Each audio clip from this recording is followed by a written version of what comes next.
संदीप अपने गांव से दूर शहर के एक हॉस्टल में रहकर अपनी पढ़ाई किया करता था।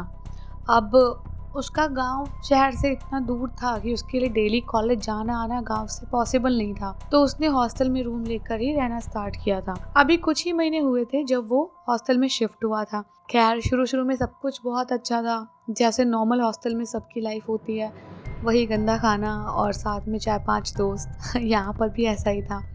खैर, इसकी पढ़ाई काफ़ी अच्छी चल रही थी और क्लासेस वगैरह डेली, मतलब सब कुछ बहुत अच्छा था। अब टाइम था वही अक्टूबर नवंबर का, जब दिवाली होती है। तो दीपावली के लिए सबको अपने अपने घर जाना पड़ता है हॉस्टल से।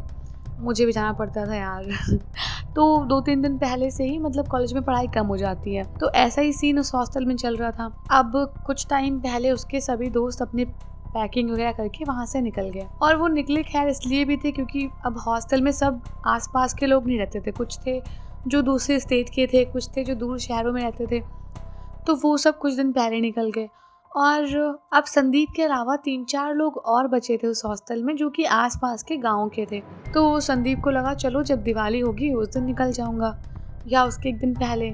अभी से जाके क्या करूँगा, घर वाले खाली पंखे ही साफ करवाएंगे खैर, वो उस टाइम अभी जाना नहीं चाहता था घर इतनी जल्दी। और बात कुछ ये भी थी ना कि बीच में कुछ दिन तक संदीप की तबीयत बहुत खराब हुई थी, जिसकी वजह से उसका पढ़ाई का बहुत लॉस हुआ था। तो वो चाहता था कि जो भी है कुछ टाइम तक रुक के पढ़ाई कर ले यहाँ पे। अब कुछ टाइम बाद वो दिन भी आ गया जब उसके जो 2-4 बचे दोस्त थे जो आसपास के गाँव के थे, वो भी घर जाने लग गए और अब पूरा हॉस्टल एकदम खाली हो गया, मतलब सुनसान। खैर, संदीप का इस बार पता नहीं क्या सीन था, लेकिन उसका दीपावली पे घर जाने का कोई प्लान नहीं हो रहा था और उसका मन भी नहीं कर रहा था।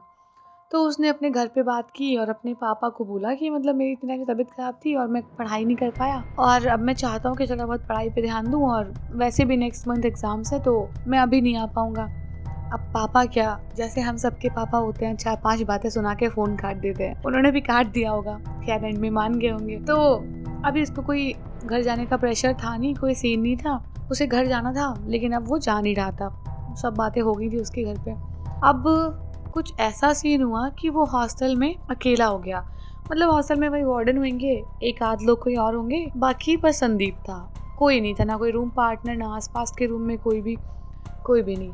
अब ये रात जो थी, जिस रात वो अकेला था संदीप, वो रात उसकी लाइफ की सबसे खौफनाक रातों में से एक है। तो अब उस रात हुआ क्या, संदीप मतलब थोड़ा बहुत पढ़ाई का गिल्ट सोच के अपनी बुक्स खोल के बैठा था, पढ़ता रहा। थोड़ी देर बाद उसको ऐसे बोरियत से होने लगी कि यार क्या है यार, यही सब पढ़ना है, और चलो ठीक है। फिर सोचा उसने लो थोड़ी देर रेस्ट कर लेता हूँ। तो जैसे ही वो बुक लेके ऐसे अपने बेड पे बैठा कि पढ़ते पढ़ते अगर नींद आ गई तो ठीक है, वरना देख रहा हूँ बुक्स को, लाइंस गिन रहा हूँ, शब्द देख रहा हूँ कितने अच्छे से बनाए हुए हैं बुक्स में खैर, ये सब मतलब अब ध्यान से नहीं पढ़ेगा तो ऐसा ही होगा ना, मतलब बुक्स बस दिखेगी लाइन क्या क्या लिखी है, बट क्या मीनिंग है पता नहीं होगा ना। तो वही, अब वो ऐसे बुक्स को थोड़ा देखते देखते उसकी आंख लग गई, और जैसे ही वो थोड़ा सोया उसकी आंख खुली एक बहुत तेज गेट के नॉक से। ऐसे कोई धाड़ गेट पीट रहा हो। अब गेट तो उसने लॉक किया था अपने रूम का, और अभी हॉस्टल में कोई था भी नहीं, और अभी यहाँ पे कोई ऐसा सीन नहीं था कि मतलब कोई आने वाला भी था रूम में, कुछ भी नहीं था। अब ये जो संदीप था, इसको थोड़ा डर लगने लग गया कि मतलब क्या चक्कर, क्या है ये, कौन है भाई जो रात में मुझे बुला रहा है बाहर। इसने खैर कुछ भी मतलब रिप्लाई नहीं किया उस नॉकिंग का, और ये मतलब बस सुन रहा था और सुनता जा रहा था सिर्फ। अब जैसे ही गेट पे धाड़ आवाज़ हो रही थी, संदीप डर तो बहुत रहा था लेकिन उठ नहीं रहा था गेट खोलने के लिए। थोड़ी देर तक वो आवाज़ आती रही और फिर वो आवाज़ बंद हो गई। अब उसको सिर्फ और सिर्फ पूरे हॉस्टल का वो सन्नाटा सुनाई पड़ रहा था, जो एकदम सुनसान होता है ना, कहीं से कोई आहट नहीं, कुछ भी नहीं। और कितना भी हम लोग कह लें कि भीड़ भाड़ पसंद नहीं है, लेकिन भीड़ भाड़ में डर भी नहीं लगता ना। लेकिन जब भी कोई इंसान अकेला होता है, डर उस टाइम एक्सट्रीमली हाई पॉइंट पे होता है अपनी, बहुत डर लगता है। छोटी सी मतलब आहट भी होती है फिर भी कोई भी डर जाता है। तो शायद ऐसा कुछ संदीप के साथ भी था। अब जब वो आहट खत्म हो गई, मतलब गेट पे नॉकिंग खत्म हो गई, संदीप ने कहा लाओ देखता हूँ कौन था बाहर यार।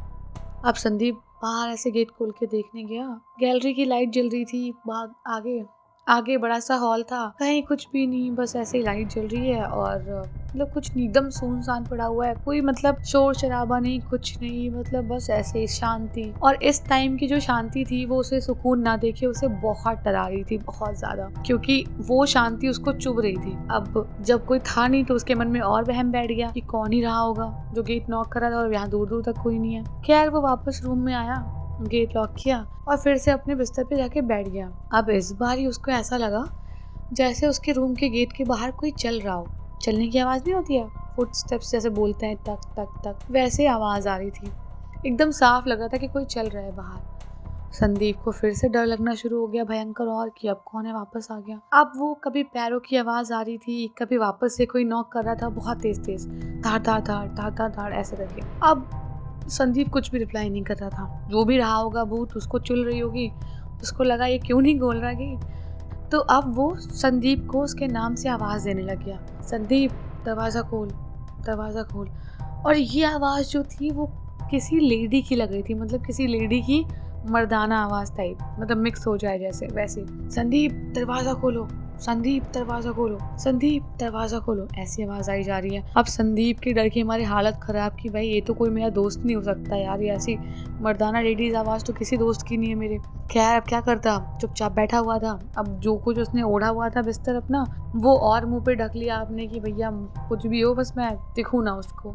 अब संदीप बहुत पेशेंस रख के सिर्फ उसके जाने का वेट कर रहा था। अब संदीप वेट करता रहा, वो आवाज़ आती रही, और अब ऐसा हो गया कि वो आवाज़ एकदम एक्सट्रीम हो गई। जब संदीप ने गेट नहीं खोला ना तो बाहर से आवाज़ आती है, संदीप दरवाज़ा खोल वरना तेरे लिए अच्छा नहीं होगा, अभी के अभी दरवाज़ा खोल। संदीप ने कहा भाई इतना फ्रेंडली भूत कौन है, भाई इतना हक से बोल रहा है मुझे गेट खोलने को। खैर संदीप भी ठीक था, उसने बिल्कुल गेट नहीं खोला, बस भगवान का नाम लेता रहा कि भगवान बस आज बचा दो। और मैं कितना बेवकूफ़ हूँ कि मतलब इस हॉस्टल में अकेले टिक गया। सब लोग चले गए थे, मैं क्या ही 2 दिन में क्या एल्बर्ट आइंस्टाइन बन जाता, मुझे घर जाना चाहिए था, लेकिन मैं क्यों नहीं गया। फालतू में पापा से गालियाँ भी खाई और मैं जा भी नहीं पाया। खैर अब क्या कोसता अपने आप को, काफ़ी लेट हो गया था और जो भी था वो उसका बाहर वेट कर रहा था।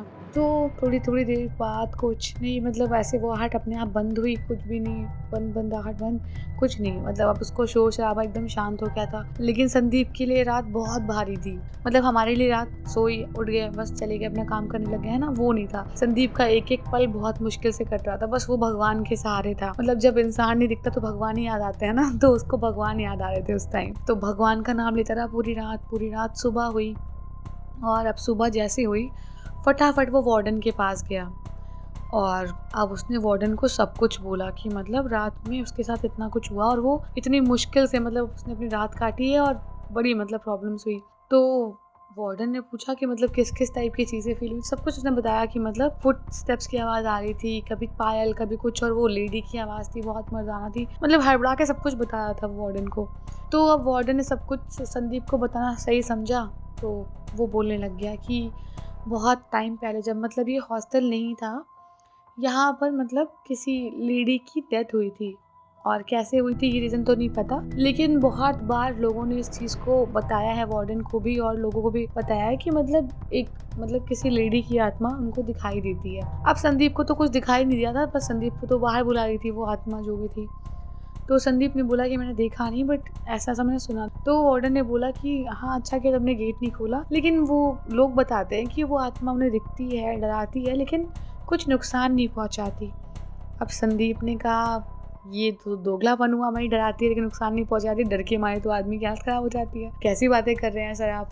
खैर अब संदीप ने वार्डन से जब ये सब कुछ सुना कि मतलब काफ़ी टाइम से मतलब सब चीज़ें यहाँ पे हो रही हैं और नॉर्मल चल रहा है, मतलब इनको भी कुछ खास फर्क लग नहीं रहा है, तो संदीप ने उसके बाद में अपना हॉस्टल चेंज करना ही सही समझा। और उसके बाद संदीप को कभी ऐसा कोई एक्सपीरियंस नहीं हुआ और वही रात उसके लिए, उसकी ज़िंदगी भर के लिए एक नाइटमेयर बन गई। तो अब लाइक्स की भीख मांगते हुए मैं आपसे बोलूँगी कि इस वीडियो को लाइक कर देना अगर अच्छी लगी हो तो, और कमेंट्स कर देना यार अगर वीडियोस पसंद आ रही है, और सब्सक्राइब तो यार देखो कर ही दो यार, कर दो अब, बस कर दो।